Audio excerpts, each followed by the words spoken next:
want to welcome everybody here.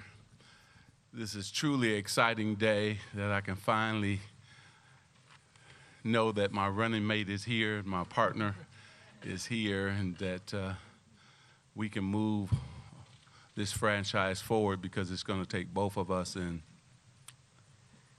a lot of other people as well. Without further ado, I'm going to turn it over to my running mate and a person that together we're going to turn this franchise around, and we're going to build it block by block. And it's going to take us a little time, but we're going to get there.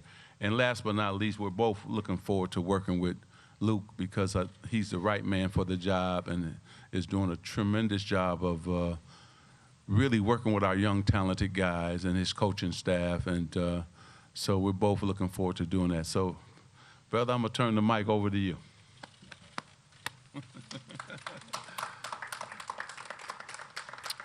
I'm a little bit of a storyteller by nature, so I think Magic and I agreed that as we help run this franchise, that we want to do things a little bit differently. Not just doing things differently for the sake of being different, but to put the Lakers back on the proper place of being the gold standard franchise in all of sports for others to look at and try to emulate, because that's what Dr. Buss did with this team, and what our calling is here. It became instantly clear that the vision was completely like-minded. We had a common faith. We felt like this was a calling to do something great and critically important.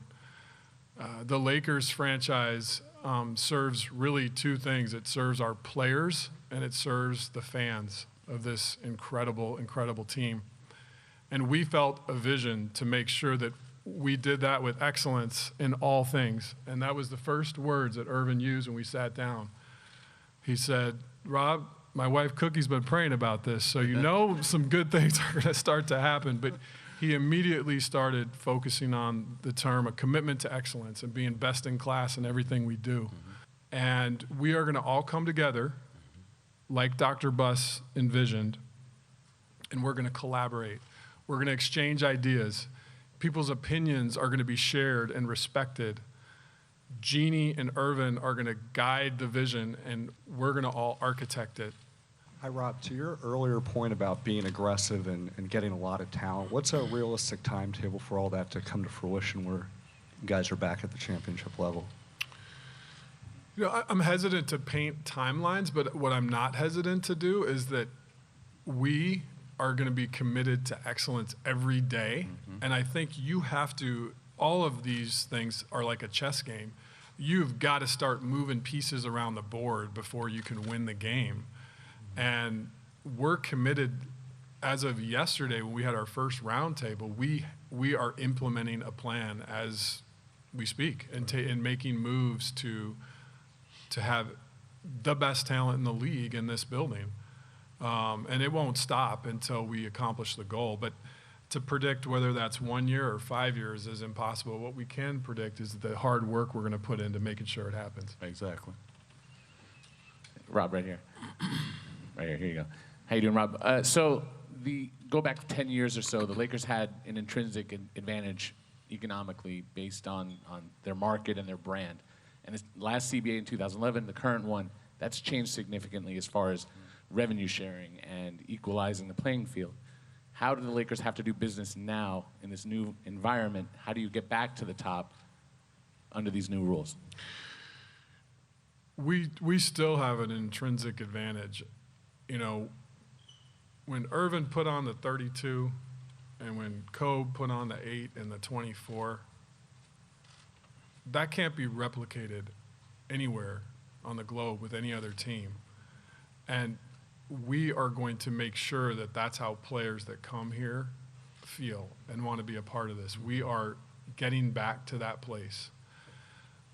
This LA platform, this Lakers brand, the Buss family, and the legacy of winning cannot be replicated. So we have an intrinsic advantage.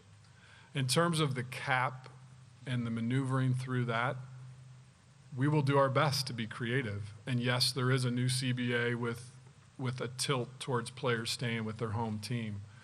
But that doesn't mean you stop being competitive to get the best. And we'll figure out a way to do it and use the advantages that we have to make sure it happens.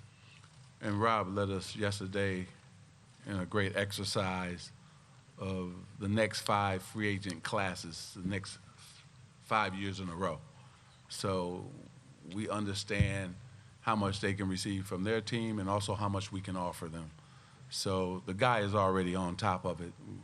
He has a plan in place. I mean, we're going to move forward. And so I'm looking forward to it. Yesterday we were off and running, and we're going to continue to do that. We're going to go back to New York and even get more details on the CBA, the new CBA, and take a day and a half of sessions back in New York with the league.